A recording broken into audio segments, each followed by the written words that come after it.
നബിയുടെ മുഖത്തൊരു പുഞ്ചിരി കാണുകയാണ്. പടച്ചവരെ ചിരിച്ചതെന്തിനെന്നറിയോ? അല്ലാഹുവിന്റെ റസൂൽ അവിടുന്ന് ചിരിക്കാനുള്ള കാരണം എന്താ? പ്രവാചകനറിയാ, അല്ലാഹുവിന്റെ റസൂലിനറിയാ സുമാബത്ത് ബിൻ ഉസാല് തിരിച്ചു വരുമെന്ന്. എന്തിനാണ് അല്ലാഹുവിന്റെ പ്രവാചകർ 3 ദിവസം പള്ളിക്കകത്ത് കിടത്തിയതെന്നറിയോ? ഇസ്ലാം എന്താണെന്ന് പഠിക്കുന്നതിന് വേണ്ടിയാ. ഇസ്ലാം എന്താണെന്ന് പഠിക്കുന്നതിന് വേണ്ടി, ഒരു മുസ്ലിമാരാണെന്ന് മനസ്സിലാക്കുന്നതിന് വേണ്ടി അല്ലാഹുവേ ആ മനുഷ്യൻ 3 ദിവസം പള്ളിക്കകത്ത് കിടന്നു. എല്ലാവരും അല്ലാഹുവേ പള്ളിക്കകത്തേക്ക് കടന്നു വന്നു. അവിടെ പാവപ്പെട്ടവനെന്നോ പണക്കാരനെന്നോ അതാ അധികാരമുള്ളവനെന്നോ അടിമയെന്നോ വേർതിരിവില്ല.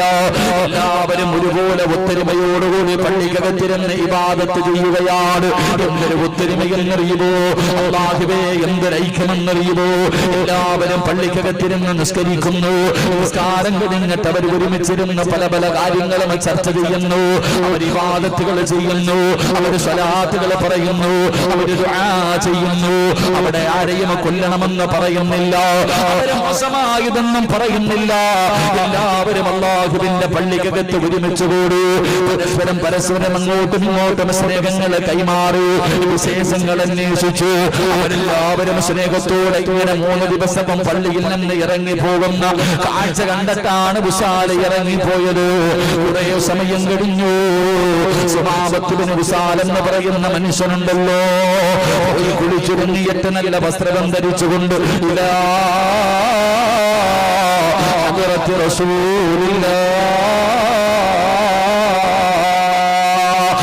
നബിയുടെ മുന്നിലേക്ക് കടന്നു വരികയാ. അല്ലാഹുവിന്റെ പ്രവാചകന്റെ മുന്നിലേക്ക് കടന്നു വരികയാണ്. യാ റസൂലല്ലാഹ്, നബിയുടെ ചാരത്ത് വന്നിട്ട് പറയുന്നു, മുഹമ്മദ് എനിക്ക് നിങ്ങളുടെ കൂടെ കൂടണം മുഹമ്മദ്. അല്ലാഹുവിന്റെ റസൂലിനോട് പറയുകയാണ്, എനിക്ക് ഇസ്ലാമിലേക്ക് കടന്നു വരണം. അവിടുന്ന് ഷഹാദത്ത് കലിമ പറഞ്ഞിട്ട് ഇസ്ലാമിലേക്ക് കടന്നു വരികയാണ്. എന്നിട്ട് അല്ലാഹുവിന്റെ റസൂലിനോട് ഉസാമത്ത് ബിൻ ഉസാൽ പറഞ്ഞ വാക്കെന്തെന്നറിയുവോ? യാ റസൂലല്ലാഹ്,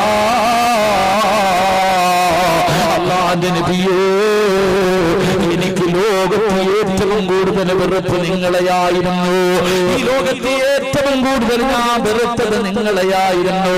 എനിക്ക് ഏറ്റവും വെറുപ്പുള്ള നാട് നിങ്ങളുടെ നാടായിരുന്നു.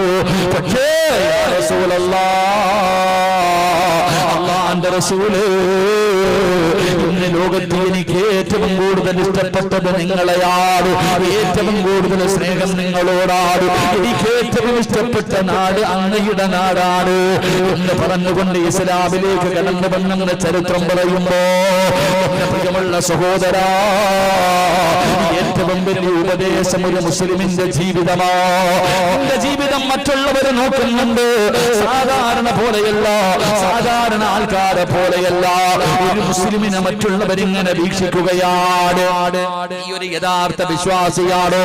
എന്റെ ഓരോ പ്രവർത്തനങ്ങളും അങ്ങനെ ചെയ്യാറുണ്ട്. എന്റെ ഓരോ പ്രവർത്തനങ്ങളും അവരെ നോക്കുന്നുണ്ട്. അത് കണ്ടിട്ടാണ് മറ്റുള്ളവർ ഇസ്ലാമിലേക്ക് കടന്നു വരേണ്ടത്. അതുകൊണ്ട് എന്റെ പ്രിയമുള്ളവരോട് പറയുകയാ, വെറുതെ മുസ്ലിമാണെന്ന് പറഞ്ഞ് നടന്നാ പോരാ, ഹൃദയത്തിൽ വിശ്വാസം കൊണ്ട് നടന്നാ പോരാ.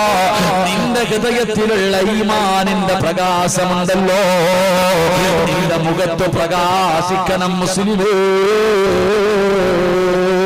നിന്റെ ഹൃദയത്തിന്റെ അകത്തുള്ള ഈമാനുണ്ടല്ലോ, ആ ഈമാനിന്റെ പ്രകാശം നിന്റെ മുഖത്ത് കാണണം.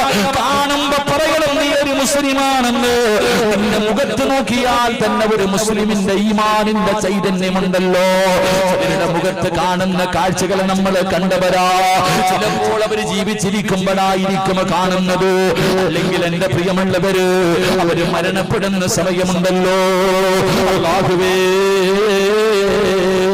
എത്രയോ പേര് മരിച്ചു കിടക്കുന്ന രംഗം കണ്ടവരാ.